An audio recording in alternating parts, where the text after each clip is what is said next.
Good afternoon and welcome everyone to the 9th annual Entrepreneurship Weekend at Colgate University, sponsored by TIA. As with so many things this year, this weekend, usually filled with the buzz of presentations and gatherings in person, of business cards being passed and pitches made on staircases, is now an event on Zoom. And all of us are in our boxes waiting to share our screens. But we adjust. This is what nimble institutions do, what nimble people do, what liberal arts college students are trained to do, and what entrepreneurs do. Colgate's Thought into Action program, now in its 12th year, embeds entrepreneurship within a rigorous liberal arts framework. By day, our Colgate student entrepreneurs are reading Homer and Du Bois. At night, they're building apps. Participants enter the program with a desire to solve a problem they see in the world, and they work intensively to create a product or service to tackle that challenge. And they're guided by alumni and parent mentors who have entrepreneurial experience. And of course, all along the way, they fail and they hit walls and they get into fight with their partners and they give up, but they start again. You know, I'm sometimes asked how you can have an entrepreneurship program in an academic institution built on the study and promulgation of the liberal arts. And I always say that the study of entrepreneurship is the study of the human. It's about knowing what challenges people face and what ways they address the world. It's also about what is beautiful and what is meaningful. The most successful ventures are always informed by a desire to add to the world, to enrich it. Beauty matters, ideas matter, enriching the world matters, helping each other out matters. And I've never met a successful entrepreneur that did not understand that the motivations for actions must always have at their roots some higher good. This is ultimately not about finances, but about endeavor. At some level, it must be about passion, about care, and about one another. It is, in short, about ideas and about each other's. It is truly a liberal arts practice. Now, animated by this, I want to make sure that everyone on the Zoom call, everyone in Colgate world, is aware of the university's plans to build out what we're calling the middle campus. That's the space on the campus between the library and Dana. And this will be a new region for arts, creativity, and innovation, and soon to be the new on-campus home for TIA. We've already announced a major gift to start designing what will be known as the Benton Center for Creativity and Innovation. We're developing plans to renovate Dana. And it's my great hope that this new region will be a place that brings entrepreneurial energy to our academic enterprise in every corner, and to bring from our academic enterprise the ideas about the human condition that will animate the new enterprises that will emerge in decades to come. So congratulations to all that will be presenting this weekend, all that will be recognized for their contributions to TIA and to the world. And thank you to everyone who made this weekend possible. And to those who are going to present today, good luck. Bring all that you learned in the classroom and all you learned from being human to your endeavor today. And again, I wish you good luck. And thank you for letting me be part of this weekend. And now I'm going to turn this over to Carolyn, who will give us the run of how this weekend's going to go. And again, thank you. Thank you for that warm welcome, President Casey. Good afternoon, everyone. My name is Carolyn Strobel, and I'm the Director of Thought into Action. We are so pleased to have you here today to celebrate entrepreneurship at Colgate. We have a great program ahead today. We will begin by recognizing the most recent recipients of Colgate's Entrepreneur of the Year Award. We will then hear from these seasoned entrepreneurs in a short moderated conversation. Afterwards, we will move on to our Shark Tank pitch competition, which features 4 exceptional teams from the TIA Incubator and prizes for each team, with the top team receiving $5,000. These teams will deliver their pitch and field questions from our panel of sharks. While the sharks deliberate, we'll announce the ventures that have been selected to participate in our full-time accelerator this summer. We will then conclude with prizes awarded to the pitching teams. Now it is my pleasure to introduce Chris Johnson, class of 2002 and president of the Alumni Council, and Susie Becker-Gould, class of 2003 and vice president of the Alumni Council. Chris and Susie will recognize the most recent recipients of Colgate's Entrepreneur of the Year Award. Chris and Susie, I'll invite you to come on to the virtual stage. Thanks, Carolyn. Appreciate that. And good afternoon, everyone. I'm thrilled to be joined by my Vice President, Susie Becker-Gould, soon to be President of the Alumni Council when she takes over this summer, to present the Entrepreneur of the Year Award, which is jointly presented by both the Alumni Council and Thought into Action.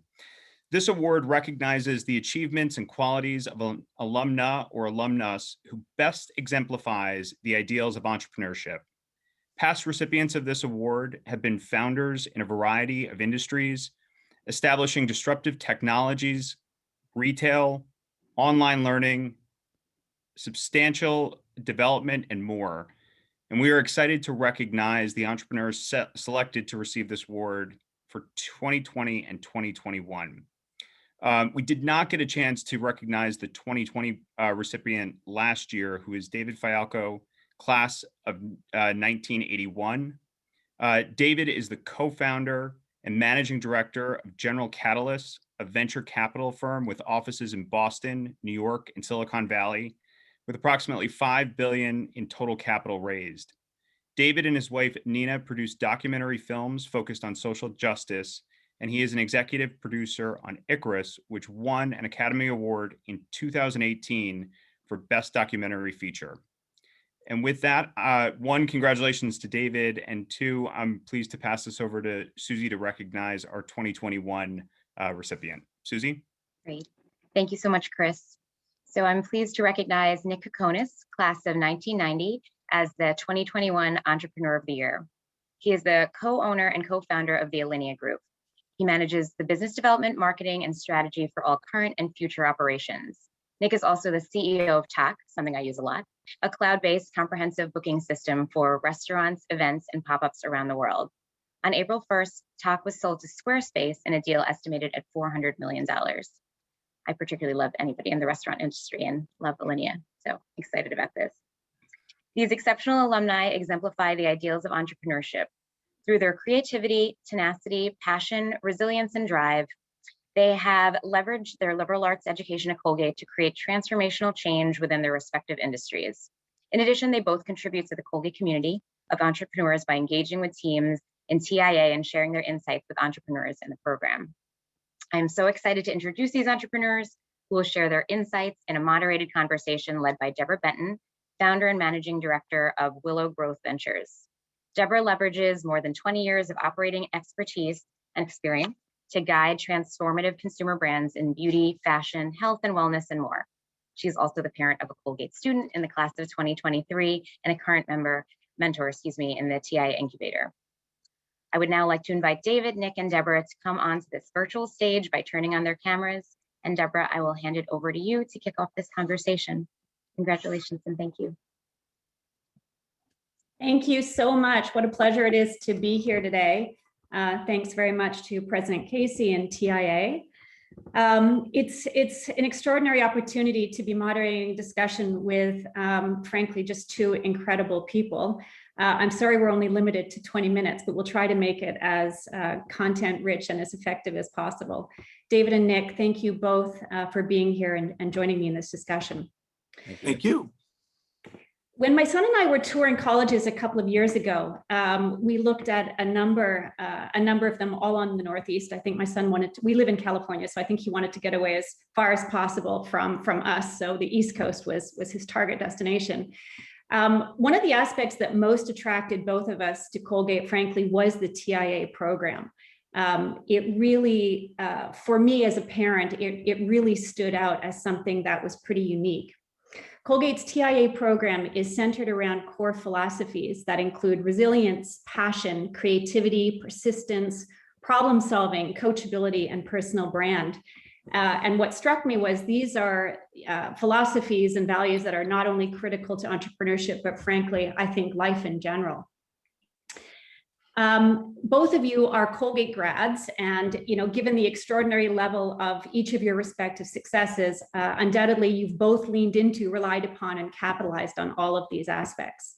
David, let me start with you. I can't say that I've ever had the pleasure of moderating a conversation with such a prolific VC and an Academy Award-winning documentary filmmaker and producer. What many people may not know about you, however, is that prior to founding General Catalyst, you and your co-founder launched, with whom you launched General Catalyst, you built and sold a number of businesses as well. As you think about the breadth of your career, which of the attributes that we identified that TIA focuses on, do you think that you leaned into most heavily during your career, and why? Well, thank you, Deborah. It's an honor to be here, and it's amazing what a year difference makes, right? Which is an incredible thing that we have to acknowledge. Last year we couldn't do this. And this year we can, and we should all feel like very blessed that we can do this together, and certainly things feel a lot better. And I do also want to just thank the folks at TIA, because this is a great program. And in particular, Wills has had a vision to make this better than just an off-campus program. I'm really excited to hear that it's now being brought into the campus and into the school, because the integration, which is exactly how I'd answer your question, the integration of how one learns and the creative aspect of how people create ideas and collaborate really started for me at Colgate. And I am, I think, the only person to ever get a degree at Colgate in filmmaking. I could make the joke and say I'm the highest rated person to ever get that degree, but I'm also the lowest. So I'm the only person. And the reason is that I was such an awful student, and I had such bad learning disabilities, that the only way the school and I could agree that I was going to graduate was to pick something that I loved. And instead of this being a joke, it was a reality. It was like, what do you love to do? I said, I love filmmaking. Do you know anything about it? No, but I love it. Yeah, the visual aspects of learning how a story is told. And what I learned early on at Colgate, and I guess it's something that I cherish, is this whole idea of building the arc of the story. And if I was going to have any message today, it's the following. Because to talk about backgrounds is now, you can read about our backgrounds. I have a more, I think, important thing to say, which is, if you do one thing when you're at school, learn three things. Number one, learn how to swim. I understand that. We all have to learn how to swim. That's still, I don't know if that's still a requirement. But number two is really the beauty and the magic of Colgate is the collaboration and the ability to get along with people. There's no place to hide. There's no town, there's no city. You can't run away on a weekend so easily. So the blessing of Colgate is that we're all in this together. And the collaboration and the ability to learn about different people is extraordinary. I had an incredible situation happen to me as a freshman, which I can talk about another time, which forever molded my ability to get along with people, when I experienced for the first time some really bad behavior by people involving racism. And I was amazed at how the school handled it. And instead of penalizing people, it forced the group to collaborate and learn about each other. And it's an amazing, amazing thing that I often bring up at Colgate when I talk about the school. The second thing, though, is about storytelling. And this is something Nick, Deborah, you and your family, who I know very well, Will's, other entrepreneurs on the phone, even our president, you gotta learn the arc with a C, A-R-C of a story, in order to get into college, in order to get a date, in order to get a job, in order to recruit somebody to work with you, raise money, get a customer, even get a lease. Anything you need to do, you need to learn how to tell the arc of the story, which means, how do I successfully tell people what I'm doing, what I want to do, and why you should do it with me. And frankly, I could easily reflect and say that's exactly what filmmakers do, but I think it's the byproduct of what I learned in college that may have helped me along my way, as I did two things that are very similar. One that is telling the arc of the story to be an entrepreneur and a founder, which hopefully we'll get some out of today. And the second thing is an arc of telling a story as a filmmaker, which is completely easier because you control the subject matter a little bit more. But if you ask me for, my 4-minute quick answer is, that is such an important characteristic for all of us to learn. Getting along with people, 2, collaborating, and 3, the arc of the story. And if you can understand why those are relevant, you're well on your way to success. Wow, thank you. Thank you for that. That was incredible. And by the way, just one thing. Tomorrow is a big deal for us. We always love to talk about the films or the businesses that have done well, but we made a really important movie, my wife and I, called The Dissident. And it's the #1 documentary out right now. And it's a story of Khashoggi being killed by the Saudis. And I was very disappointed. We did not get nominated for an Academy Award. I understand that the competition was severe, but I thought it was a really good movie. But we got nominated for the British Academy Awards called the BAFTAs. So we're hoping tomorrow that our film team gets recognized. So it's an exciting time to be a filmmaker, and we can talk about that later, but it's also an exciting time for storytelling. Thank you. Amazing. Thank you so much. Thank you. Nick, let me turn to you. First of all, again, huge congratulations. The sale of your business a couple of weeks ago was announced for over $400 million. Extraordinary, extraordinary achievement. Similar to David, your career interestingly spans multiple industries as well: equity and currency trader, investor, author, award-winning restaurateur, and entrepreneur. Clearly, you also have utilized a lot of these aspects that TIA focuses on. Same question to you. If you were to look back over your career, what have you drawn upon mostly? And I mean, for sure, resilience echoes the most because it's the most recent. We have a recency bias. We all do. I do want to say first, before I answer that though, like what David said about storytelling, I literally make, anytime anybody pitches me a business and they send me a big old deck and all that, I say, write it out on one page like it's a story of your customer interacting with you. And if they can't get it down to a single page, they don't understand their business. And the number of people who actually turn that around and do it for me is the biggest filter I have. Almost nobody replies after that. They think I'm crazy. It's a really hard task to do. So I totally agree with what David said about being a storyteller. I think that if you look at all my businesses, even the trading is a bit of storytelling as well, even though that's more mathematical and quantitative.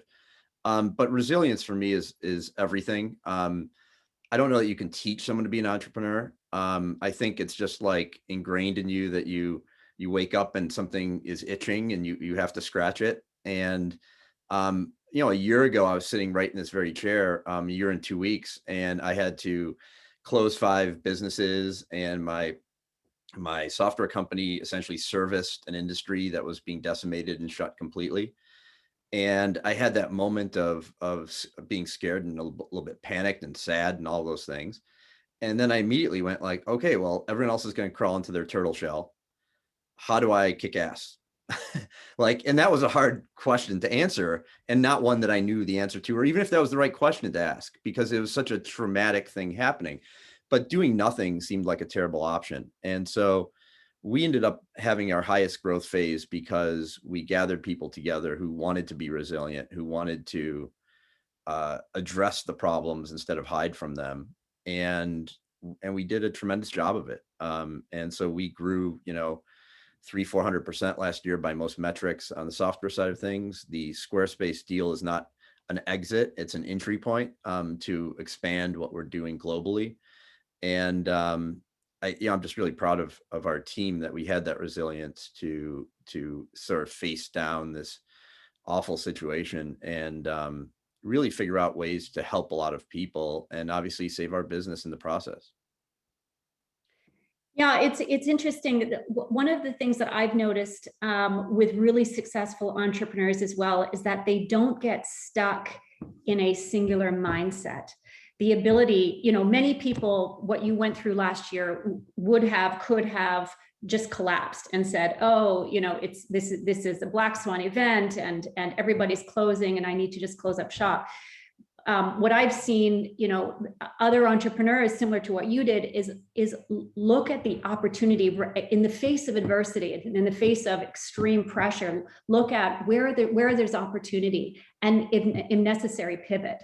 I've seen other businesses just go through extraordinary growth, similar to what you experienced last year, because you looked beyond what your original paradigm was to opportunity. I think that's fairly unique to entrepreneurship as well.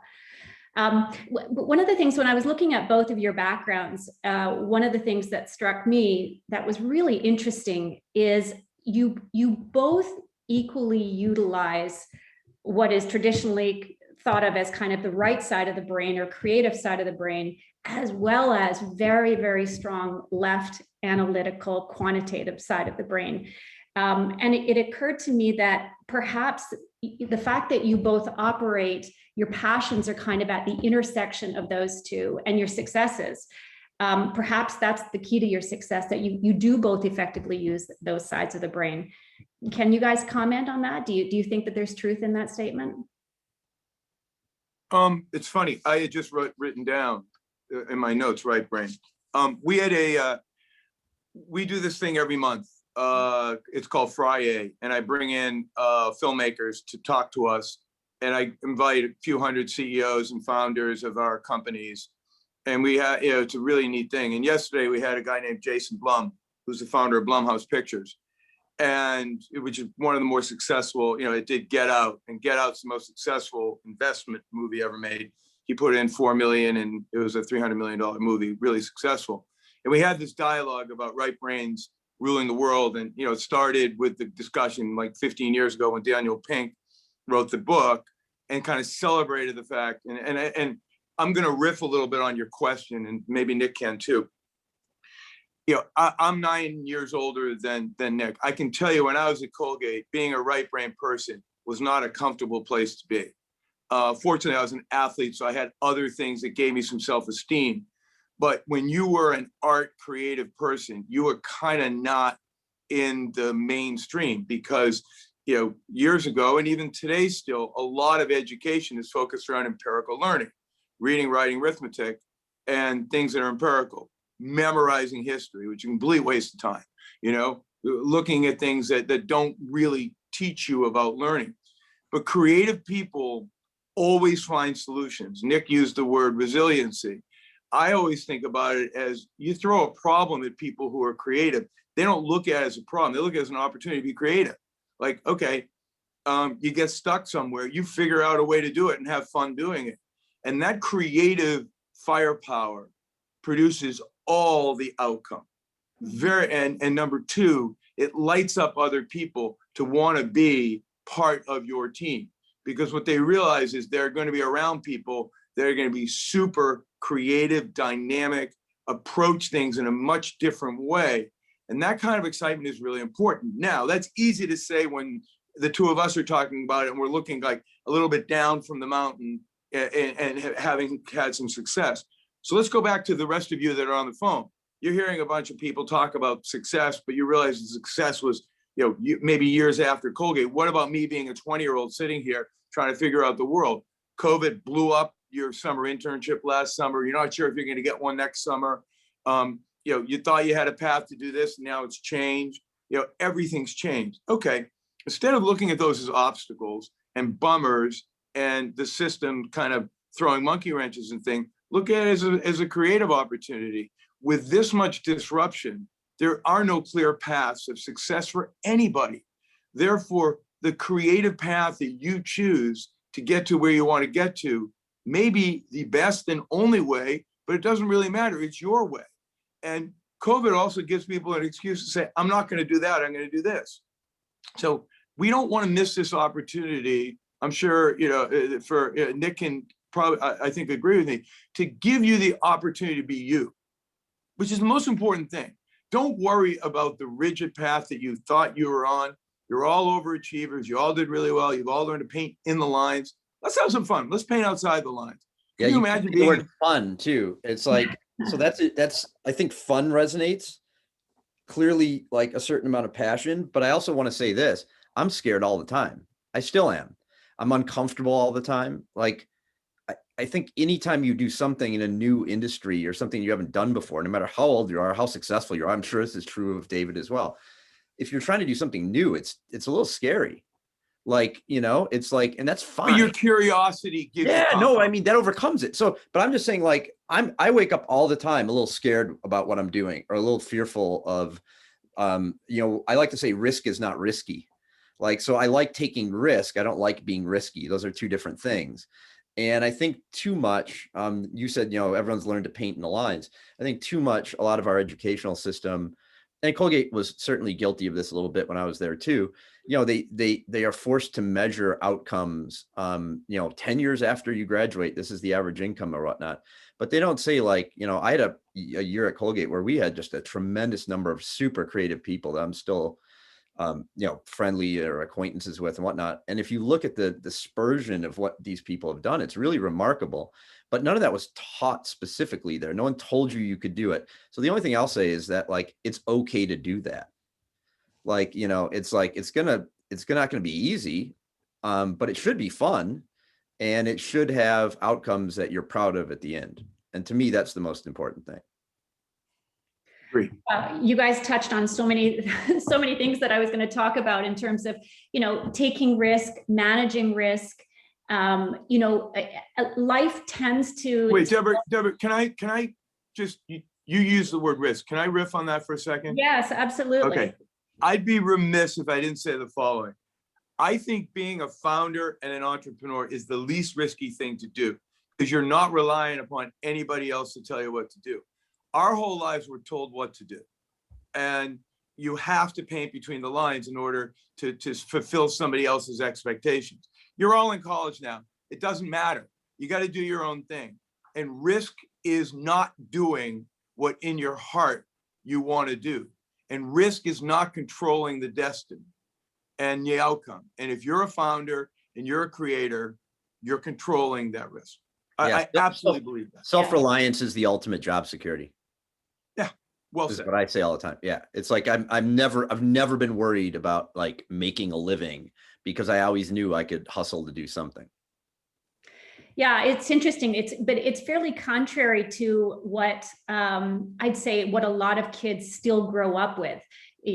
Go to school, go to college, get a good job, security, when in fact, it's quite, the reality of that is actually quite antithetical. I'm not averse to people getting jobs. I think they got to figure that out, but I'm with you. I think entrepreneurship, especially if you do it with something that you're completely passionate about, and you only have yourself to go back on, you're relying on yourself. You have to kind of figure it out. So I think it's tough for kids. I do. I think entrepreneurship is a phenomenal path to take.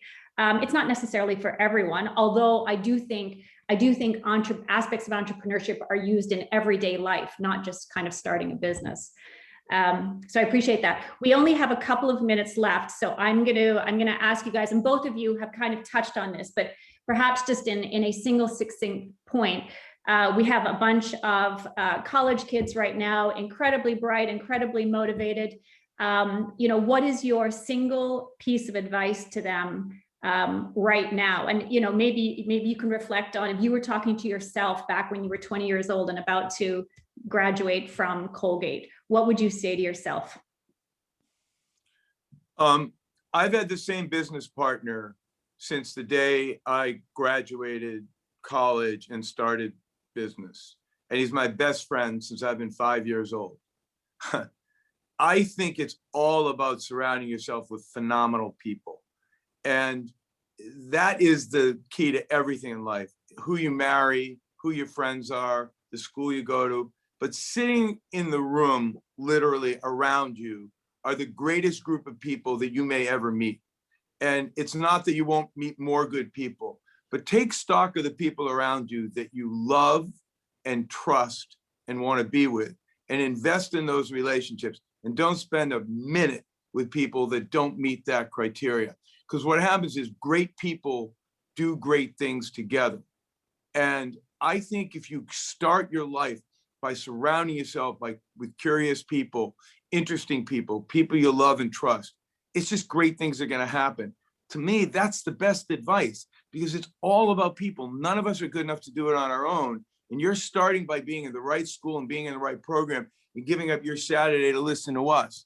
But remember that everything you do will need other people to support you and love you and inspire you. And don't forget that message today or in the future, and that'll set you off on the right course. That's my really only message that I think a 21 or 22-year-old should focus on. And I'll say start.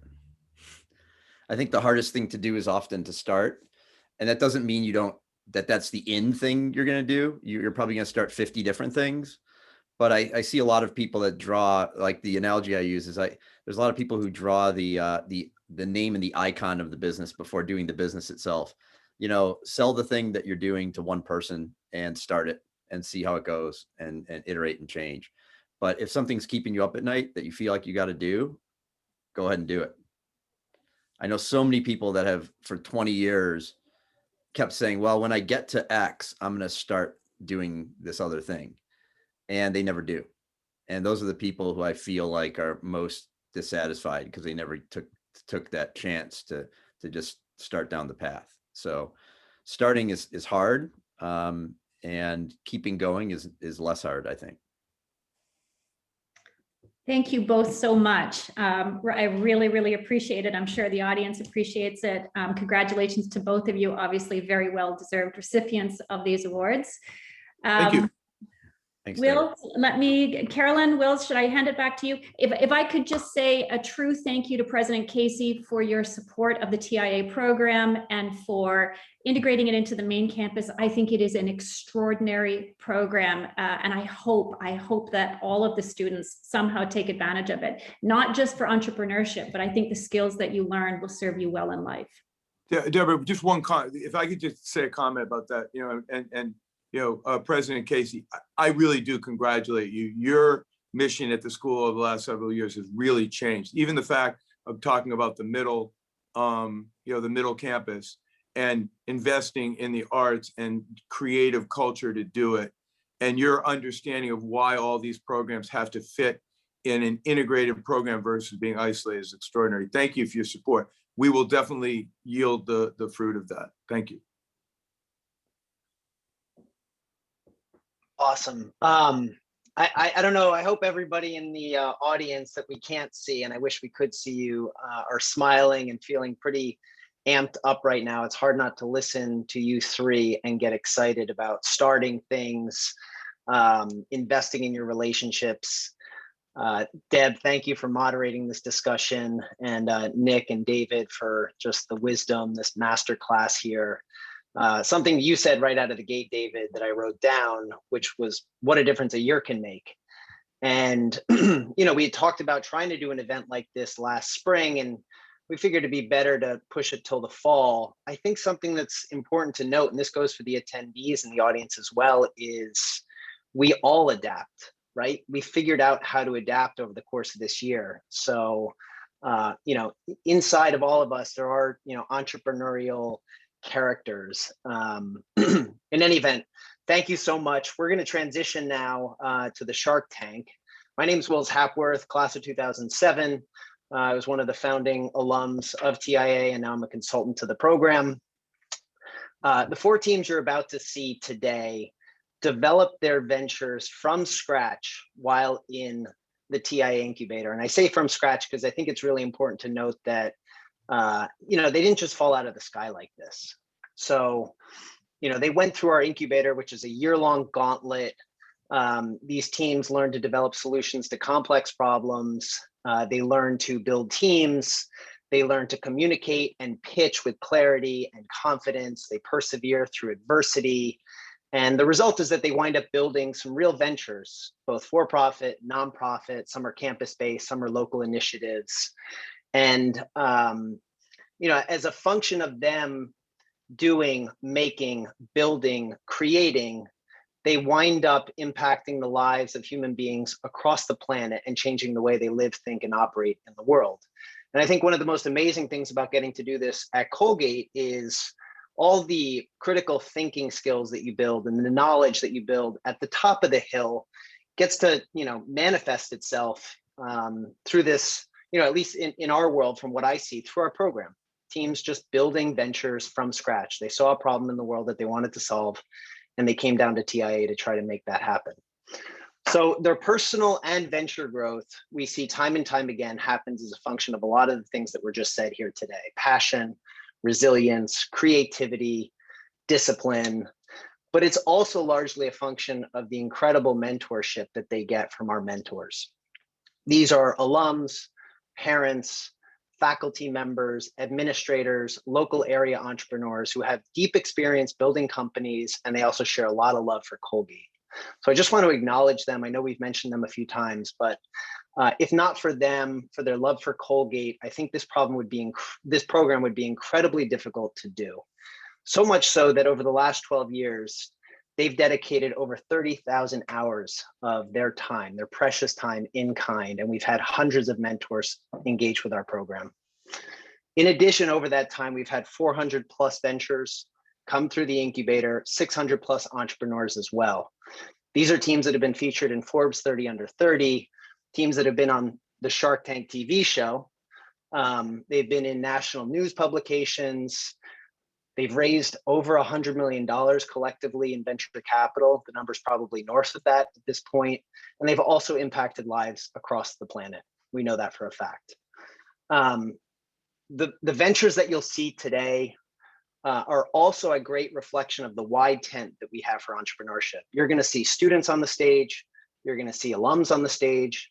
You're going to see a community member on the stage, and you may even see a student who doesn't even go to Colgate on the stage as well, who's partnered with one of the teams in the incubator. They're a reflection of the caliber of talent we get to work with. And in the words of our founder, Andy Greenfield, who started this program back in 2009, they are brave modern day alchemists. So with that, I'm excited to get the Shark Tank rolling here. We have a few other things to cover. So you've already gotten to meet a few, some of our exceptional founder and funder sharks, Nick, Deb, David. Super excited to welcome one more shark to the stage here today, Bart Mederata, class of 1992. He was most recently the CTO at Dropbox, a small company that you probably have never heard of out on the West Coast. He was a co-founder at Alt School, which was an education technology company.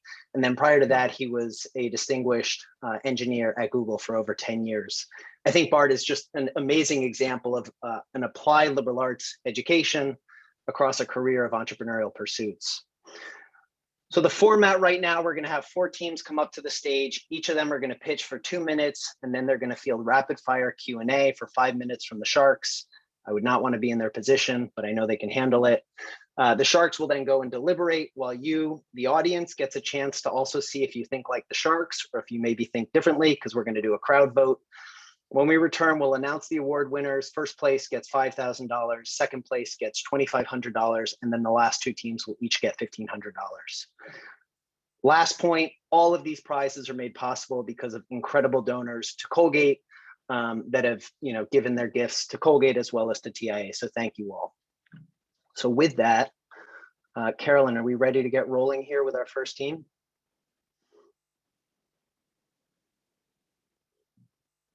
I'm excited to welcome Clovo. Clovo is founded by Megan Martis and Monica Dimas, class of 2019. And with that, Megan, I welcome you up to the stage to meet the Sharks. Thank you. Hello. Thank you so much for joining us today, judges. I'm Megan, the CEO of Clovo, a sustainable brand transforming sheer tights into ones that offer unheard of comfort and sustainability. Meet Clara, a 25-year-old woman who likes to wear sheer tights because of the way they look, but absolutely hates the way that they feel. In fact, 7 out of 10 women refuse to wear tights because of the issues listed in this word cloud, but would if these issues were fixed. After interviewing 200 women in our millennial target market, we confirmed that women do not like wearing tights because they are as itchy as a wool sweater, fall down like you forgot to wear a belt with your pants, and rip really, really easily. We have created Claire's Dream Tights, Ever Tights. Our innovative short design completely eliminates sagging, adds durability, and creates a hassle-free wearing experience.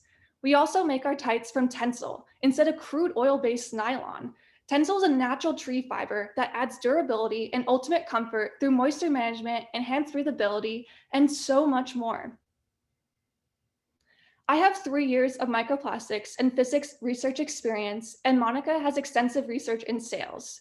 I manage project management, our supply chain, and accounting and finance. Monica manages sales and consumer experience. The hosiery size in the US is about $14 billion. The global hosiery market is about $50 billion. Looking at the sustainable clothing industry as well, by 2030, it is expected to reach about $16 billion. Currently, 73% of millennials will spend more on clothing options today.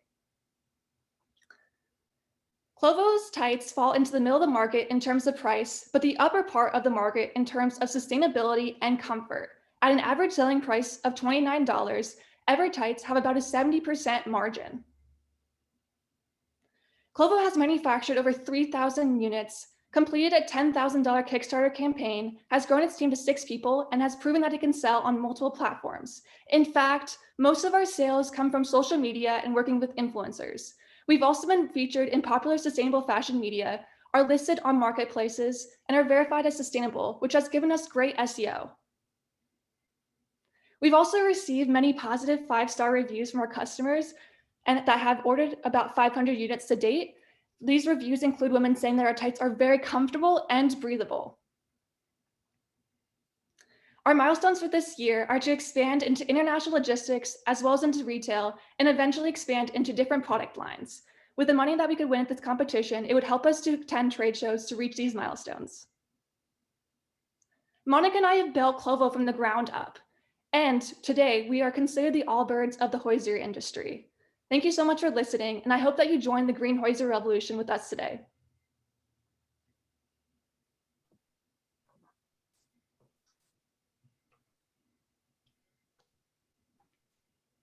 Okay, I think we're heading into 5 minutes of questions. Thank you guys so much for that. It was terrific. Nice to see you again. David, let me turn to you for the first question. Well, I love it because when we did this, our Entrepreneur Weekend live a few years ago, we brought a bunch of teams up. And one of the teams we brought was a woman named Tyler Haney, who's the founder of Outdoor Voices, which is one of our portfolio companies. And Outdoor Voices has absolutely crushed it. And what she came up with is something that would be very interesting for you to talk to her about, which is she took a little bit of a different tact. I mean, she didn't have the material piece aside. She said women really like to wear tights, but they can't wear them to work for the following reasons, X, Y, Z. So I'm going to call them leggings. And then what she did is she used panels of color to eliminate the sleekness, which made it, read between the lines here, a little more a little bit more understandable that a woman could wear those to work without looking like she was wearing hosiery. And that was transformative in turning leggings into an apparel article that people could wear to dinner. You know, it was amazing. So I totally get the category. I have 2 questions for you. The more you position this as a fashion item or as a athletic performance item, you hit 2 of the biggest pieces of the market. And I think anything in between is harder. I'm not saying it can't be done, but this stuff is either going to be apparel or it's going to be for athletic use. And this sounds like this is more apparel. People are going to wear this. Women are going to wear this. So my question to you is, how do you want to position this in the market to a consumer? A fashion item, a staple item, a basic to wear, etc. How do you look at it? Yeah, thank you so much for that. So we definitely are more into the fashion segment. These are the tights you wear under skirts and dresses. So, you know, whether that's for professional events or just for casual wear because it complements your outfit well, we think that definitely it would be in the segment of more fashion oriented outfit or accessories. So we definitely think that it would fit well into that market. And, you know, one thing that you mentioned is that women like tights, but they're very uncomfortable. And, you know, they have many aspects that are also, you know, not so great. For instance, they rip very easily. So what our product does is eliminate some of those pain points, makes them more comfortable, makes them more durable, so that women can not only, you know, want to wear them in the professional space because they have to, but because they want to in the professional spaces, as well as in spaces where, you know, they might not be required for like a uniform or things like that, and it's just for casual wear. So definitely more for the fashion segment. What are the manufacturing challenges as you scale up, and do the margins get better? Yeah, so we really wanted to manufacture in the US when we started out, but we do currently manufacture in China since that's where the mills that use circular knitting exist. And there is no issue with scale, and it definitely decreases in price with scale. So that's great. I have a quick question for you guys. Going back to David's question around positioning. So you touched on some of the competitors. For sure, Spanx is in there. You're up against Skims as well. And there's another emerging company coming up called Honeylove. All of those three integrate shapewear and sculptwear into the tights. Where are you guys positioning yourself kind of on that spectrum? Yeah, so we really, we're not shapewear. We do have the spandex short attached at the top of the tights, but we kind of wanted to, avoid that positioning for our company because we do have a value of body positivity. Our tights have the spandex short not to kind of constrict you to a specific shape, but to just kind of serve the function of keeping those tights up. So we don't position ourselves as in the space of shapewear, but we do have the value of, providing comfort for our customers as well as to, provide body positivity around our brand. One last question. As you look at this, I love that you have domain experience in microplastics and sales, and your go-to-market strategy around social media seems like a really great way to start, especially within the kind of demographic where you really see resonance. I'm kind of curious, with sustainability as a differentiator, what's your broader arc here? Where do you see this going beyond, beyond leggings into broader spaces? Like if you're looking at the 5-year arc, how do you see this shaping up for you? Yeah, so definitely want to recognize that it's really hard to sell a product just based on sustainability, which is why Monica mentioned that we choose the fashion comfort segment. And like thinking that aspect beyond, we definitely want to innovate other products. However, we don't want to be a company innovating just t-shirts or shorts to be more sustainable and more comfortable. We want to find another niche in the market like hosiery and do some market research on like a smaller product that isn't being innovated and turn that into more of a sustainable and comfort option. So we definitely want to find smaller niches rather than just go into the generic t-shirts, shorts that everyone's doing currently. I hate to be the pest here and break this up, but that's 5 minutes. Megan, Monica, really, really appreciate you sharing the Clovo opportunity with us. Thank you. Thank you so much. Oh, great job. Great work.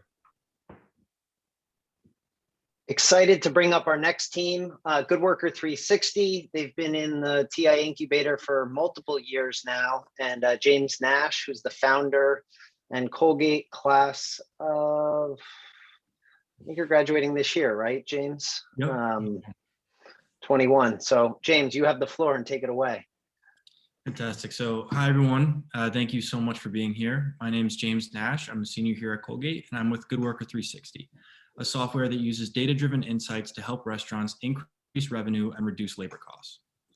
As a waiter in a restaurant in my hometown, I learned that despite the point of sale system collecting a mountain of data, managers were still relying on sporadic observations and these cumbersome exports for everything from staff evaluations to trying to find areas that need improvement. This makes it hard to know critical things about your staff that should be easily answered. At 20 to 30% of gross revenue, labor costs are typically the highest expense for restaurants. And with 294,000 full-service restaurants in the United States, the market of restaurateurs looking to invest in their wait staff is massive. As one of the managers we spoke to put it, getting useful waiter data is like trying to solve a puzzle. Good Worker 360 puts this puzzle together, helping restaurants save both time and money by helping them optimize over a quarter of their costs. By connecting to the point of sale database, we automatically trigger actionable insights, and which are automatically tied to activities that drive real change. We take the work out of understanding data with digestible charts, trend tracking, and notifications. We also understand these operators got into the business to run restaurants and not to be data analysts. And so our software analyzes and offers suggestions using built-in tools such as mentor matching, custom competitions, and a good worker score, all mechanisms for affecting real change and driving revenue. Change within restaurants can often be disruptive, and so our platform is built to be easy to use, and with no hardware installation required, integrating with Good Worker 360 won't alter the restaurant's usual flow. Waiters now know exactly how they're performing, what the restaurant expects of them, and it allows their work to be evaluated objectively.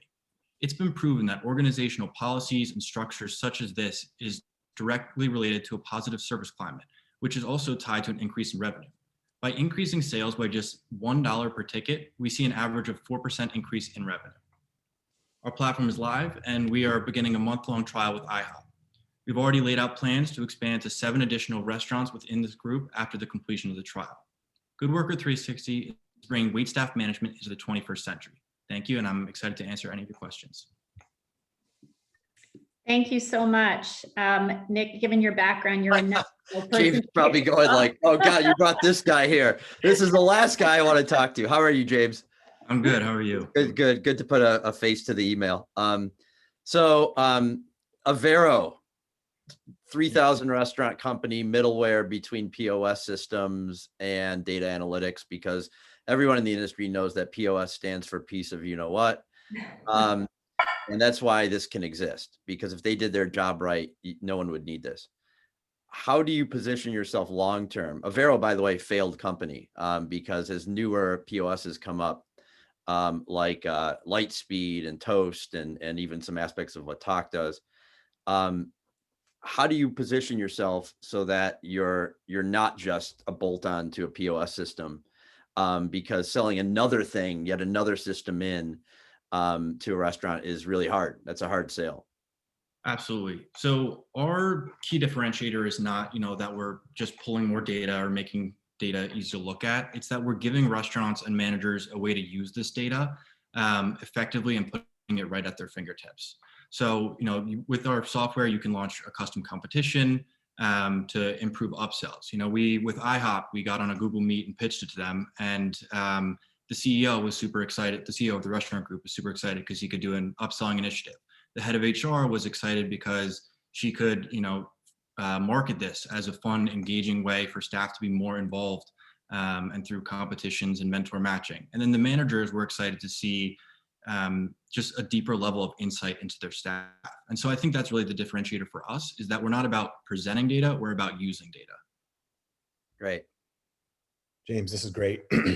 SaaS businesses are awesome. You can do so much with them, but when you're selling a SaaS business into a low margin service oriented business, then you have to deal with the supply side financially. I mean, I did this in education where we built a SaaS product, but trying to sell it into education where, their average spend is $1 per student per year basically means that the upside to your business is very limited. So can you talk us through a little bit like how the deal with IHOP is structured and how you see future deals going to kind of paint a trajectory for how this business could be like big and profitable? Absolutely. So IHOP right now it's a free trial, free month-long trial. And then in terms of our fee structure, it'll be a yearly subscription basis. And then obviously we recognize the importance of expanding into lateral streams of revenue. And so the idea here is to basically align the goals of the restaurant and Good Worker 360. So competitions, for example, if we're able to increase sales by X percentage over what's forecasted for that month, then that's an area that we'll be able to capture some of that revenue. So just a quick question on the heel of that. What is your pricing model? Is it, or have you may not have figured it out yet, which is totally fine. But is it a contingent based on upside? Is it a little bit flat plus contingent? Is it full flat? How are you thinking about that? So in terms of the exact number, we are still working on figuring that out as we get more feedback from the trial. But we're going to start with just a flat rate, monthly rate that we'll charge on a yearly basis, and then hopefully eventually be able to expand into these other lateral streams where we align the goals of the restaurant and us. What's to prevent Toast from just copying this in like a month and having it be part of their system as an upsell? Yeah, I mean, there's a lot of restaurants out there, especially in the casual dining and premium casual category, that don't want to do the big forklift upheaval to something like Toast. They're relying on their system. A lot of them use Micros or some of these other legacy systems that don't have this. That's a really good answer, by the way, James. That's a really good answer. They're lazy. They're lazy is actually a good answer.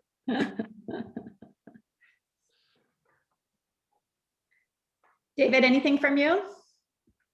No, I think it sounds great. I think as Nick has just 400 million reasons why he now he can explain this. This is an industry going through transformation, and in 4 different ways: sourcing and, sustainability, and number 2, how people want to eat. A year ago, takeout was a 4-letter word.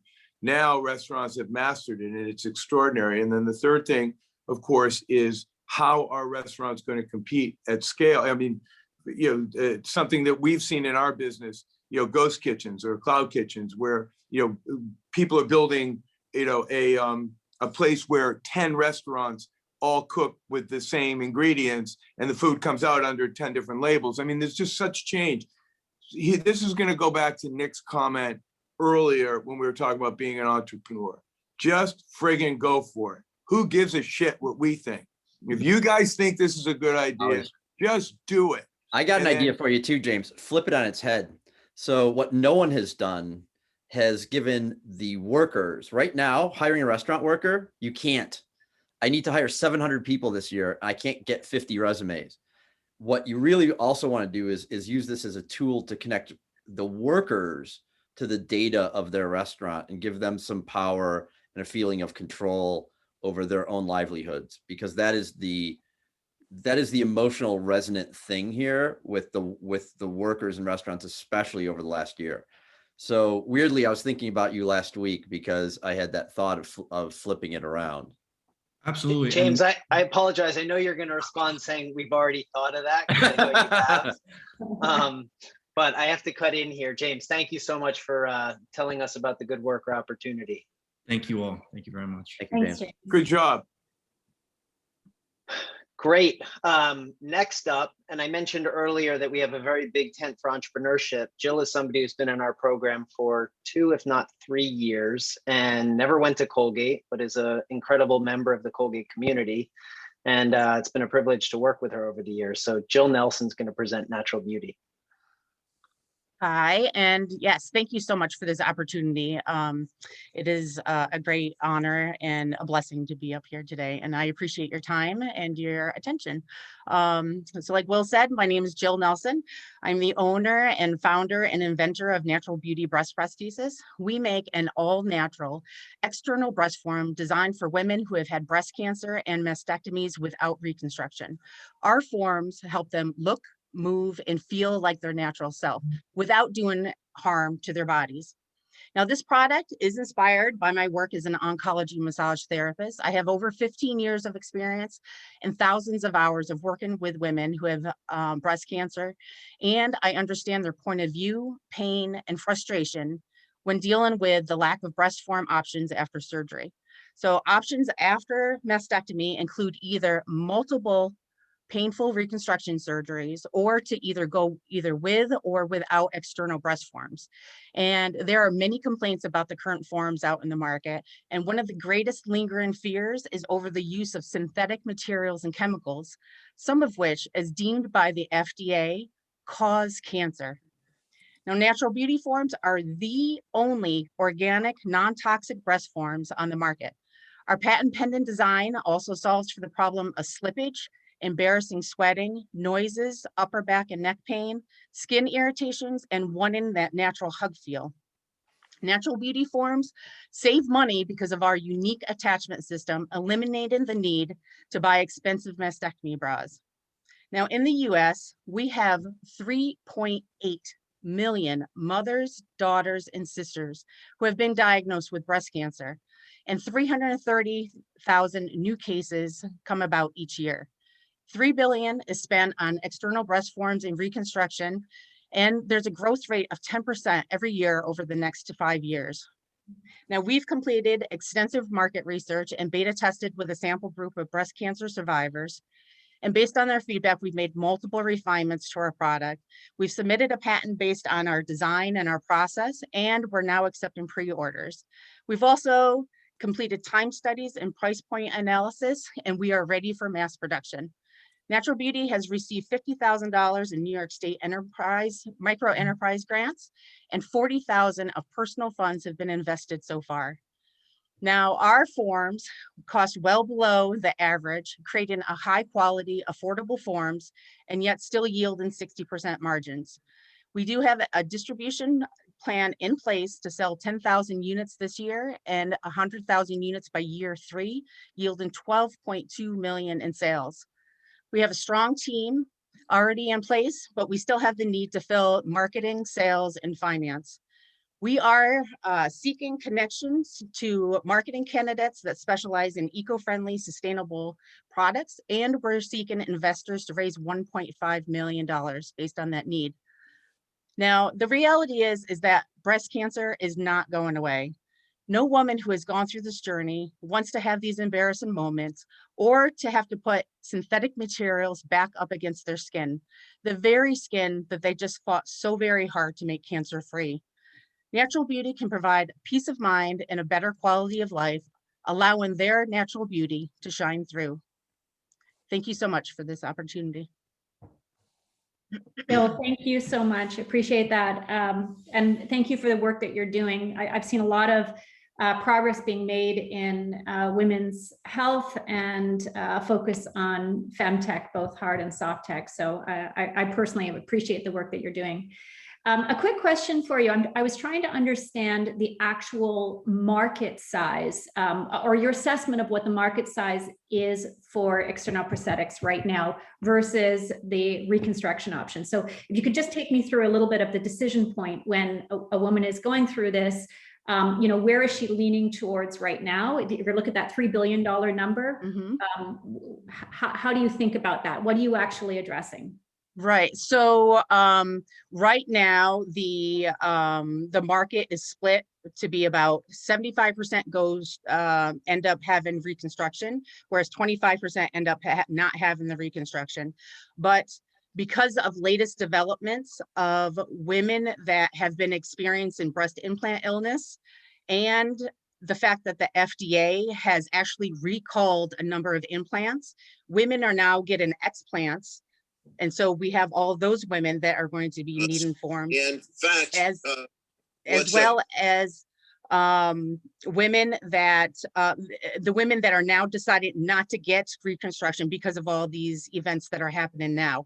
So even though the global market report says that there's a 10% growth in over the next 5 years, every single year over the next 5 years, that's actually inaccurate in our mind because they're not taking into account the fact that less women are going to be getting reconstruction. And so the external breast form market is actually going to be exploding, I think, within so of that 10% growth, it's over indexing on the external. Right.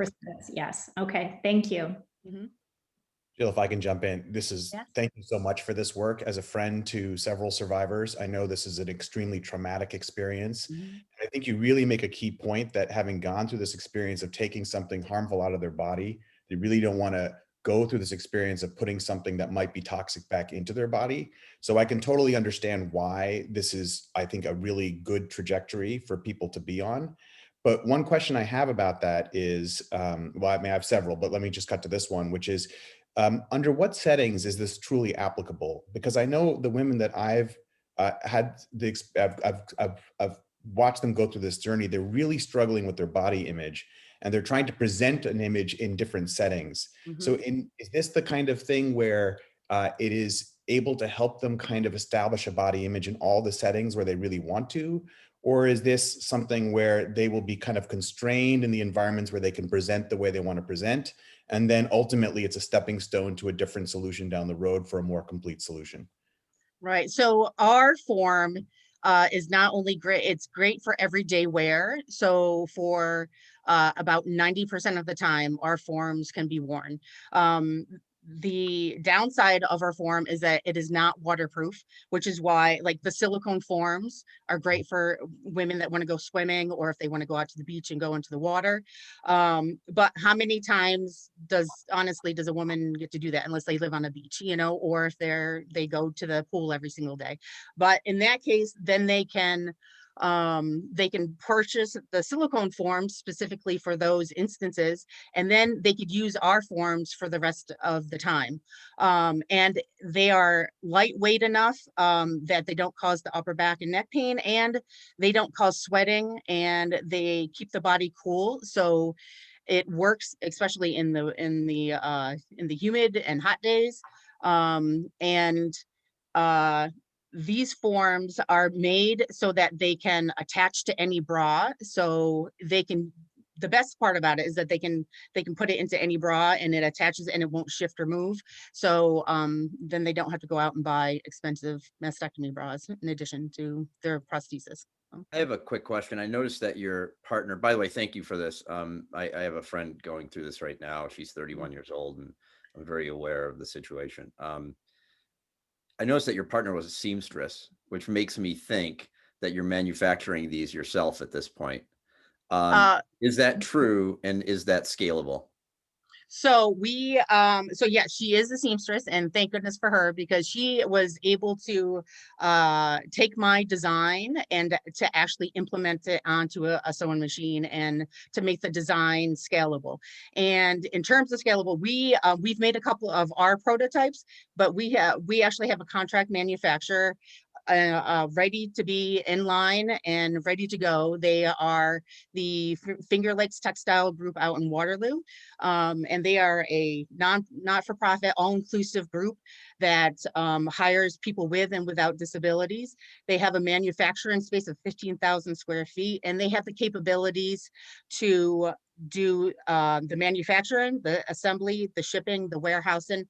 They can pretty much do all that end of it. I hate to end this, but I have to jump in here. Jill, thank you. I was trying to remember how, did you just walk into the incubator one day and say, I have an idea? It was on Nextdoor Hamilton. There was a post about the TIA accepting community members, and it just like I hadn't opened up a Nextdoor Hamilton post in probably 6 months, and I just happened to that day, and I was like, oh my goodness, what a great opportunity. And so that's when I met you and Will. It's been our luck. So yes. Thank you, Jill. Thank you so much for coming up. Thanks, Jill. Great. Thank you. And last team up, definitely not least, we have Sheila, who is class of 19 or 20. Sheila, you graduated last year, 20. And she's going to tell you about the company that they've built, Dunn Goodwin. Hi everyone, my name is Sheila Dunn and I am the president and co-founder of Dunn Goodwin, a digital media agency helping brands stand out in an increasingly saturated digital world. So before we begin, it's important I give a brief background as to how we got started with all of this. So when I was just 13 years old, actually, I started an Instagram account that quickly grew to over 200,000 followers. I started partnering with brands from all over the world and learned firsthand how to grow, engage, and convert an audience, becoming obsessed with the latest trends and algorithms. Meanwhile, my co-founder and CEO, Luke Goodwin, was going door to door to pitch local businesses on promotional videos. We realized that the pairing of high quality, engaging content with strategic social media distribution in order to tell powerful stories is exactly what businesses need to win in the 21st century. See, to do social media is one thing, but to do it right is another. Businesses without an effective social media presence will be irrelevant in 5 years. So the problem, right? All businesses have limited time and resources. And in order to execute an effective digital strategy, it's a full-time job to say the least. In this ever-changing and highly competitive landscape, businesses need our help. That's where Dunn Goodwin comes in with creative and customized digital marketing solutions. Our team acts as an extension of your marketing department to alleviate stress, minimize costs, and ultimately generate new business opportunities. So we act much faster than traditional larger agencies at a fraction of the cost. We also recognize the need for ongoing optimization and provide data-driven personalized service. So traction over the past 4 years, we've worked with 85 clients and counting, from startups to Fortune 500s like Boston Scientific, in B2B and B2C in industries like healthcare, automotive, and food and beverage. We've generated over $1 million in revenue and have brought on a full-time team, but more importantly, we've seen tremendous success for our clients. And I'll walk through a few examples. We launched a video campaign last month where we generated 1.5 million impressions without any ad spend. Another example is on average in 2020, our clients saw a 33% increase in website traffic year over year. And lastly, we saw a 410% ROI for the 5th largest multifamily management company in the nation. Because of our work, we've been honored to have been featured by Forbes, USA Today, and ABC this year. Ultimately, we are truly on a mission to be the most sought after agency of record for top brands globally. Now, this is an ambitious goal, but we know we are the team to do this. And to do this, we are committed to continuous innovation, which is why we are so excited to announce our brand new plug and play model, in which we'll be leveraging influencers, connecting businesses, and fostering community to tell powerful stories in an affordable and accessible way that no other agency is doing right now. We are going to continue to grow our agency and build our client base, but with this new scalable solution, we're projecting $1.32 million in new sales by June of 2022. Now the ask is for introductions to forward-focused lifestyle brands like Super Coffee and Vitamin Water with Colgate ties, and just to brands in the health and beauty industry who are ready to pioneer the next generation of digital marketing with Dunn Goodwin as their trusted partner. Thank you so much. Thank you, Sheila. That was awesome. As an early stage investor in consumer brands, I can definitely introduce you to about 25 portfolio companies. It's terrific. Bart, can I go to you to kick this off? Yeah, I mean, this is great. You know, one of the things that we did extensively at Dropbox is a lot of branding work. We had a kind of a brand studio inside, you know, and it takes a lot of time and care to craft an amazing message. And I see over and over again in social media, people just missing the moment, getting the message wrong, and you can do so much damage to your brand. I think people really underestimate how much headwinds you cause for yourself by getting this wrong. And I can totally see why, you know, coming in at this moment, you could add a lot of value. My question for you is really about how would you, it's unclear to me a little bit what your business model is and how you generate revenue. And then my follow-on for that was, can you scale it? Right? Like it's, you know, what I found is that the tight group of creatives who are so effective in making something that's a truly standout message starts getting diluted when you start adding to the team and scaling it up and taking on more opportunities and your time gets pressed. So those two things I think float together, like the model and the scalability. And I'd be curious how you're thinking about it. Exactly. Yeah. So over the past 4 years, we have been more of a traditional agency model where in order to grow, we need to bring on extremely, creative talent. And what we want to do right now is be a very boutique niche agency with the most qualified candidates working with us, and grow that. But in order to take this to the next level, and the way we work is through retainers and delivering really high quality services on a monthly basis.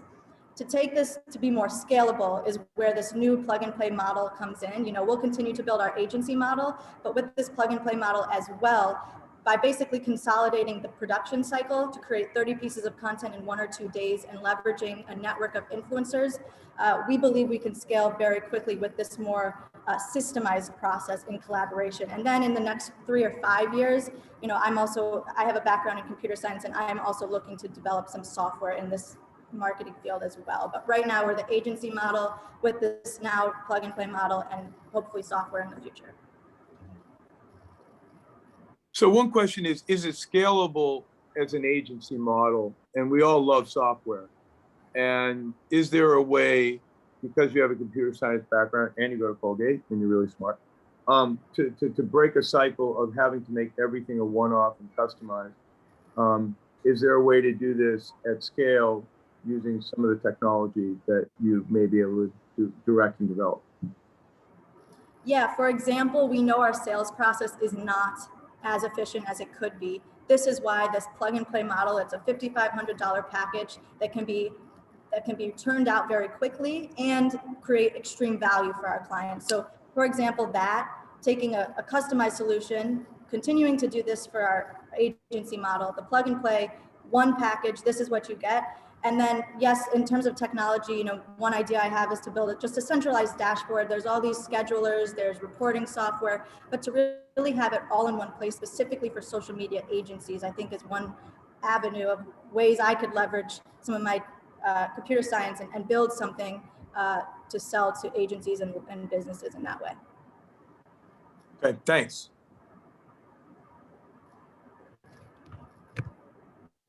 I'll ask a quick question going back to, because I deal with agencies an awful lot with all of my portfolio companies. It's a very, very crowded space. Somebody alluded to this earlier. What I've generally seen in terms of the trajectory of a lot of these agencies is they start really small. They have, one particular client that really takes off, and then they scale quickly because based on the reputation of that one client. So they try to leverage that. They grow so quickly that their quality of their work diminishes substantially. So, I push again on really your competitive differentiation. How are you positioning yourself? Because there are a sea of competitors out there. How do you really stand apart from the crowd, in a very, very succinct way? Yeah, for sure. And I think what we've found is, getting started, we wanted to work with everyone we could. At this point, we are trying to niche, specifically lifestyle brands that have consumer products for this plug and play. And also we do have subject matter expertise in certain industries. One person on our team is a neurosurgeon who connects us to the healthcare industry, and we have that subject matter expertise, as well as automotive.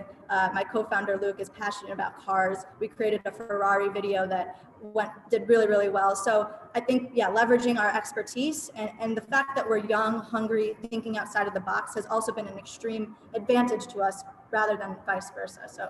And are you solely focused on social media channels? Is that how you're positioning yourself rather than broader digital? We are, trying to niche more into social media. Yes. Thank you. Thanks so much. Thank you. Well, thank you all. Thank you, Sheila, for telling us about what you've built. I don't know, 15 minutes ago, I didn't envy the teams having to go up against these sharks. And now I don't envy the sharks who now have to make what look like very difficult decisions. We're going to go into deliberation right now. Sharks, if you check your chat, you'll find a link to a room where we can all move, and we'll call it the next 10 minutes or so trying to tease all of this out.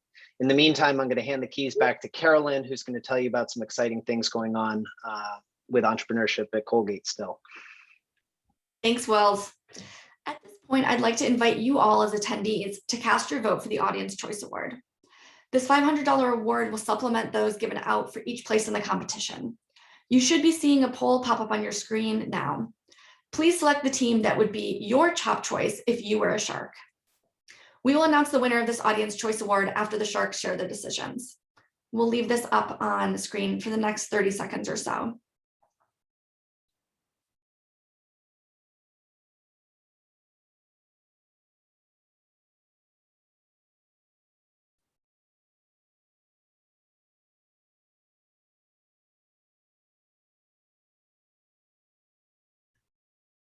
Perfect. Looks like the majority of votes are in. Thank you all so much. It is now my pleasure to introduce the announce the ventures selected for this year's Entrepreneurs Fund Summer Accelerator.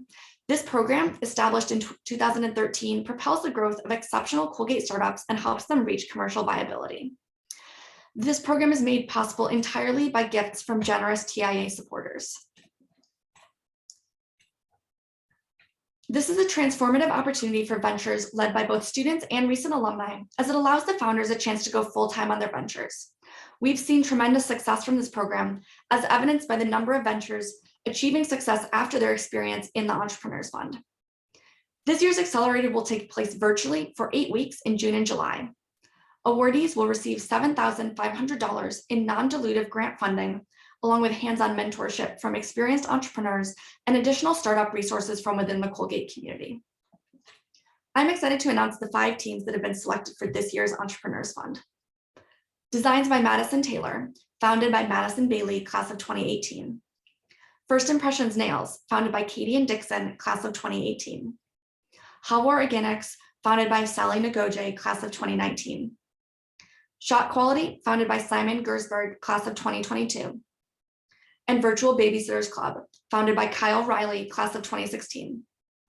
Congratulations to these teams for being selected for this year's Accelerator.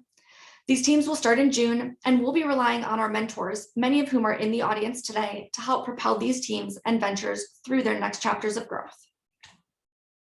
While the Sharks continue their deliberations, I'm pleased to ask my colleague, Mike Shiola, Senior Advancement Director for Career Initiatives, to share an exciting opportunity to support all of our ventures and the Thought into Action program. Thank you, Carolyn. I'm happy to be part of the celebration of this year's Thought into Action Ventures. I want to add my congratulations to all the teams, the 4 we've just heard pitch, and all 42 teams that participated in this week's virtual showcase. I also want to recognize the work of Carolyn and Wills, and especially the team of dedicated mentors who donated their time and wisdom to TIA this year. Well done, everybody. My role at Colgate is to engage parents and alumni in support of the Thought into Action program. David and Nick talked about the importance of telling a compelling story. The story of being part of the TIA experience is powerful. It is about the tangible in the form of the final business or organization teams launch. It is also about the intangible in the skills and perspectives students develop along the entrepreneur's journey. I've asked Jasmine Mccoy, class of 2017, one of our past participants and now an alumni mentor, to share a short message about the impact of her TIA experience.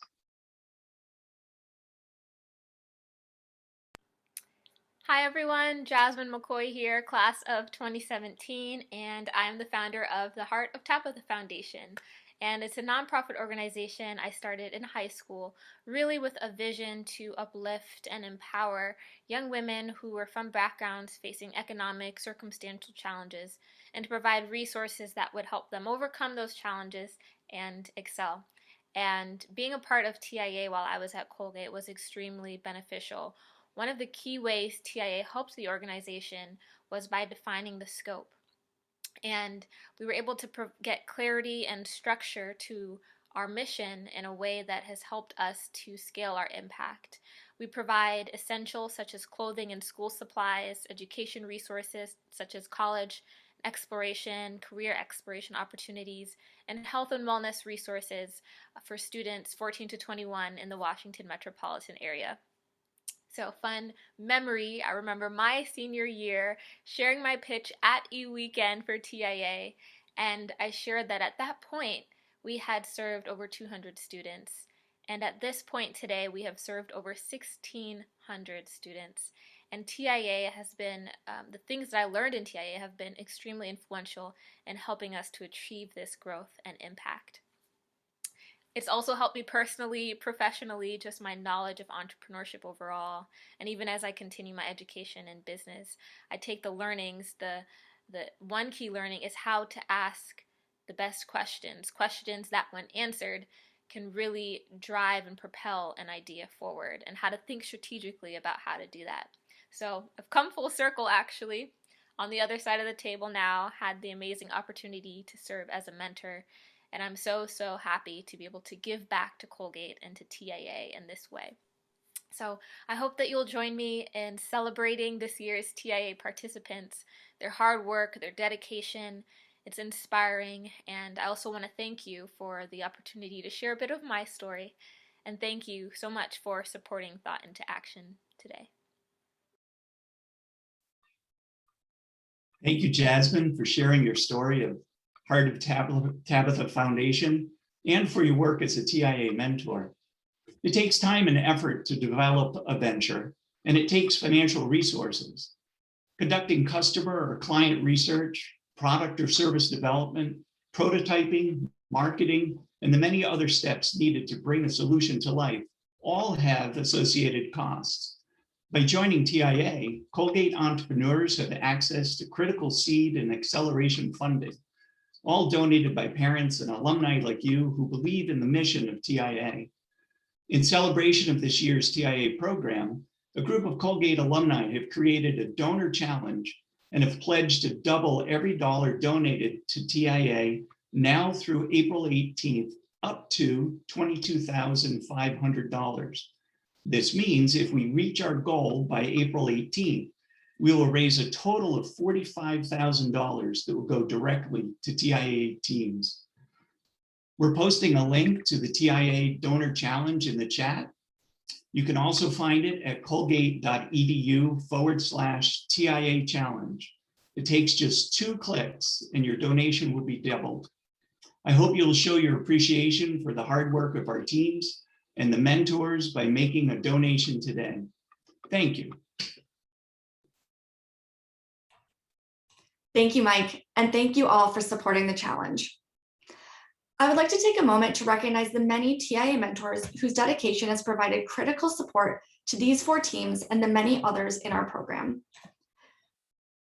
Over 61 mentors provided support for our teams this year and last year, serving as volunteer mentors, working with teams month in and month out to support these ventures on their entrepreneurial journeys. In addition, numerous others have supported all of our teams through networking conversations, advice, introductions, and more. This support and dedication plays a crucial role in the journeys of these entrepreneurs. On behalf of all of us at TIA and at Colgate, thank you. We are always seeking new mentors and volunteers who want to support our entrepreneurs. If you're interested in getting involved with TIA, please don't hesitate to reach out to me. This year's incubator was unlike any other. Last March, we shifted to a fully remote format, and that was continued for this entire program year. Not only did we successfully navigate this transition, but we took advantage of the opportunities that technology created. We engaged more volunteer mentors than ever before, who zoomed in from all over the country for our monthly mentoring sessions. We presented 13 workshops for 100 and 200 level teams, again, featuring guest speakers from all over. We also held 5 virtual pitch nights where a panel of alumni entrepreneurs provided live feedback to our teams. Throughout the whole year, the TIA Slack workspace was alive with conversations between mentors and entrepreneurs. This year, there were 42 ventures completing the TIA Incubator. Like the 4 teams featured here today, these ventures are made up of talented students, alumni, and community members who are creating innovative solutions across sectors, from fashion to software to nonprofits to food and beverage to video game design and much more. When we hold Entrepreneur Weekend in person, attendees like yourselves have the opportunity to meet these ventures in person, connecting with these entrepreneurs and supporting their journeys. This year, you still have that opportunity through the virtual venture showcase on the Colgate website. I hope that you will help replicate that in-person experience for our entrepreneurs by heading to the showcase, watching their video pitches, learning about the founders, and reaching out to them directly to support their work. You also have the opportunity to submit your vote for 4 teams that will receive $250 cash grants to support their journeys. You can do this by going to colgate.edu/venture showcase. Our sharks are still deliberating. We'll give them a few more minutes for their deliberations. Once they return, we'll have them share their decisions.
Okay, it looks like our sharks are starting to Back. return. We're coming back.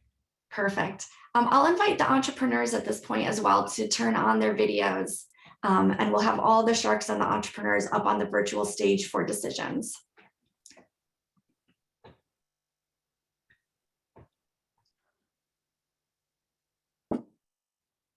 All right, I think we're almost all here. Welcome back. I hope that wasn't too stressful for you. I just want to start by saying we thoroughly enjoyed the conversation. I think if we could have stayed in the other room and talked about your pitches for the next half an hour, we would have been happy. There's so much great material in here. You've obviously worked so hard and you've been so passionate about this that it's really difficult for us to know, how to kind of order them, but it's our job to kind of come in and try to order these. So among the four of you, what we tried to do is we tried to think about what's the quality of the pitch, like how kind of were you able to present and articulate your vision and your story, how much you really know the material, so how you were kind of able to get into us with the Q&A, which was really great. And then we kind of looked at it through this lens of the likelihood of becoming a strong, self-sustaining business, being independent, being successful. And then also trying to understand how can we help, what's the need for funding? How do we think about the impact of what we can do in this moment? And some of you needed, are looking for funding. Some of you are looking for connection. Some of you are looking for business traction. And regardless, I think of how this event goes, I think it's safe to say we all really enjoyed everything that you're doing. And if we as judges can help you, I think we'd be really excited. So, there's four of you. What I'm going to do is I'm going to go in the order of kind of fourth through first. And we can maybe do a little drum roll at the end, build us some excitement. So let me start talking about, the fourth place. And it's also, I think, important to acknowledge that these were chosen from an exceptionally strong pool. So even being in fourth place, is a standout position to occupy. So we wanted to start with that. In fourth place, we have Dunn Goodwin. The things that we loved about Dunn Goodwin is you're passionate about the area. You've really thought about what you can do to be successful.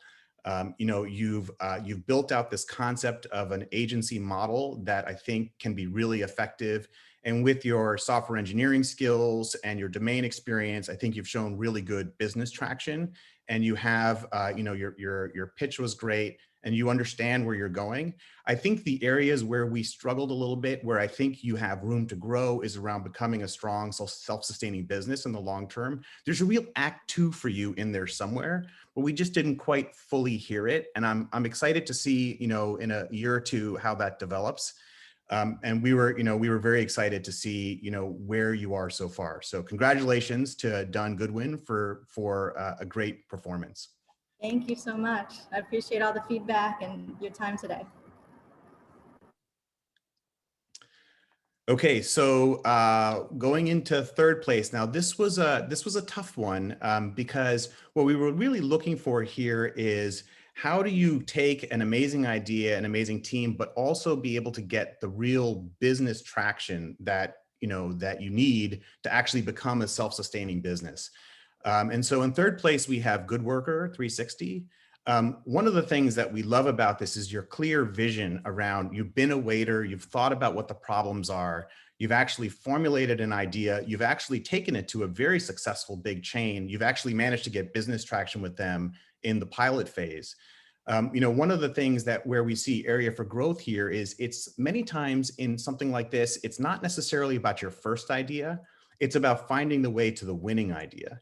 And I think there's a lot of room for you. And I think we're on the journey that you're on. We all felt that there are some opportunities that you're going to be able to explore once you start getting a little more business traction to see how you can actually turn this into the right product market fit. So Nick, for example, suggested an idea that maybe flipping the model and making it attached to the worker might ultimately be a more effective model than trying to actually build it on top of data insights. We don't necessarily know what's going to work. And I think you have a really strong team, which could actually go the distance. But what we saw in this moment was you haven't quite figured out how that's going to go. And you're at this kind of pilot phase. So we're super excited about where this might lead, but we felt that you weren't, you just have a little bit of room to grow there in terms of getting the right product market fit. And I would encourage you as well, James, just to keep at it and also study all of the competition out there. There are a lot of these. Figure out what the niche is that you're doing differently and better. Absolutely. Well, thank you all very much for your time and for the feedback and for the opportunity today. Congratulations, James and team. It's Thank awesome. you. And then in second place, okay, so we were super excited about Clovo. You know, the product differentiation moving forward is really good. We loved your background and the domain expertise in plastics, your go-to-market strategy, the way that you structured your pitch in relation to your competitors, really understanding that you live in this space and you have to differentiate yourself. That was really great. And the team strength and the product market fit and the early traction is awesome. I went and spent some time on your webpage. We're super impressed with what you've done so far. And we think that, you know, with a little bit of momentum, you have a long way to go. There is still a lot of room to grow in that second act area where I think that you have, you know, but that again is something that down the road, I think you'll have time and space to explore. So we were very excited about your progress. Yeah, if I can just add in, congratulations, you guys. You guys have come so far. It's really great to see. I think you have a wonderful opportunity. You've got some big Goliaths in terms of competitors that you're up against. Really honing in on your differentiation and your positioning and getting your messaging correct.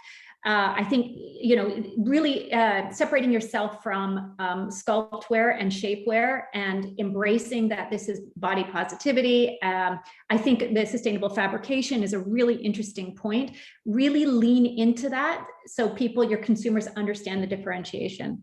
Because it's a terrific position to be in. Thank you, guys. Well, your branding is really nice too. Really wonderfully done. Very And I would add something. You're doing a business that there's a lot of people that have done and done well. And what you should not be distracted by is, wow, there's so many competitors. Forget about it. There's always room for a great innovative company in the space, but be smart and look at pattern recognition. Look at 10 or 15 other companies. Look at Spanx. Look at Outdoor Voices. Look at Lululemon. Look at the founders of these businesses. You're going to see three things. Number one, it was not an overnight success. And if you're not willing to do this for 3-5 years to figure out what works, you may be disappointed in the outcome because it may take a little while to figure out what the model is. The second thing is get some mentorship. This is actually an area where there are a lot of smart people who really would love to help two young founders. And you should take advantage of that because there's a lot of people that grew up in this business that you can learn from. They may not give you the answers. You may not want to listen to everything they say because this is your business, not theirs. But you can learn a lot about supply chain. You can learn a lot about go-to-market. You can learn a lot about retail distribution, the balance between what you want to sell online versus offline, what CAC LTV number should be, et cetera. You can learn a lot by others, and I hope you take advantage of that. This is a really good idea. We really like it. Absolutely. Thank you so much. Go for it. That's Megan and Monica. All right, number one, drum roll, please. Jill, we were blown away by natural beauty. It is such an important aspect of the human problem. It's such an area where you can make a huge improvement. I love your domain expertise in this area, your story, the traction you've had so far. This is such a worthwhile problem. And first of all, your presentation was great. It was very polished. You really know the space. And you're thinking about it in so many different ways, from the competitive moat around patenting to working with a seamstress to actually understand how the system is built. There's so much to love about this. I think there's, in very similar to what Deb just said about understanding the human body image and how we can help. There's a lot of things you could think about in terms of where in the market segments you want to be in and how to brand it really effectively. And maybe there's a lot more behind it that you couldn't cram into a 2-minute pitch. But it's just a really exciting thing to see somebody tackle and make a positive improvement in the world. And, all of us are really touched. We've all known people who've gone through this. We know how hard it is. And we're all rooting for you to make a huge, huge impact in the world. So I just want to express my personal excitement. I know everyone else does as well, but we're just so impressed and so excited for what you can do here. Thank you so very much. Very blessed and very honored. Thank you. Congrats. So first of all, really amazing work. One of the things that we talked about is that this could have really, really large ramifications of really solving a big problem. With the world moving now toward more radical mastectomies, and one of the top reasons why women don't do that is fear of what happens after. And that is a major issue. You have given these women a ray of hope that doing the right thing medically does not curtail their ability to do the right thing personally. And at that, when we heard that, we all agreed you had us, because you are solving a big problem, and God bless you for doing it. Thank you. It's an honor to be part of your presentation and listen. Really great. Thank you. Yeah, Jill, Jill, if I could just add, it's so exciting for me to see an alternative, a natural, non-toxic alternative being offered to women. Women going through this are already so traumatized by the process and the treatment.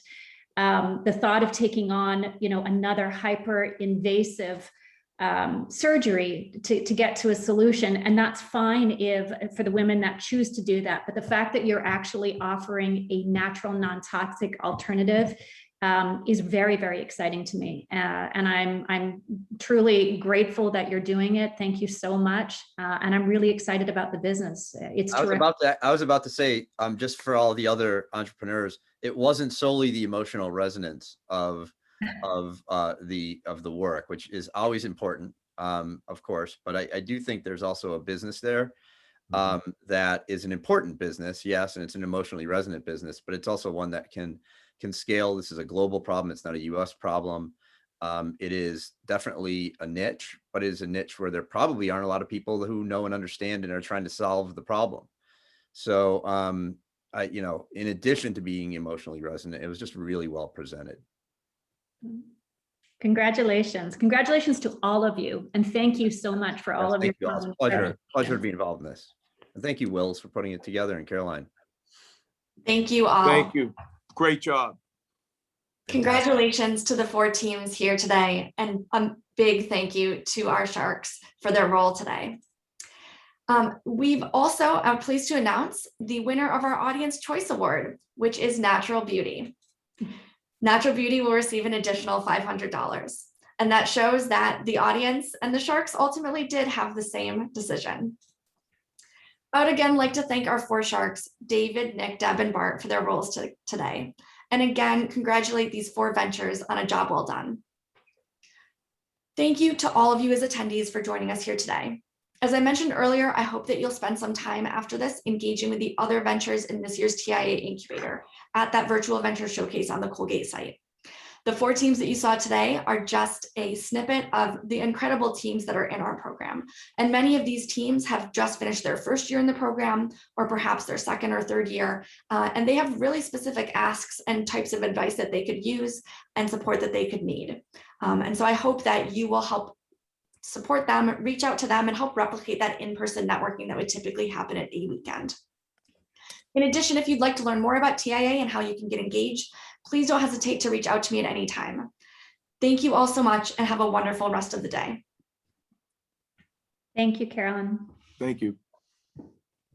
Thank you very much. Thanks, everyone. Thank you. Thank you, everyone.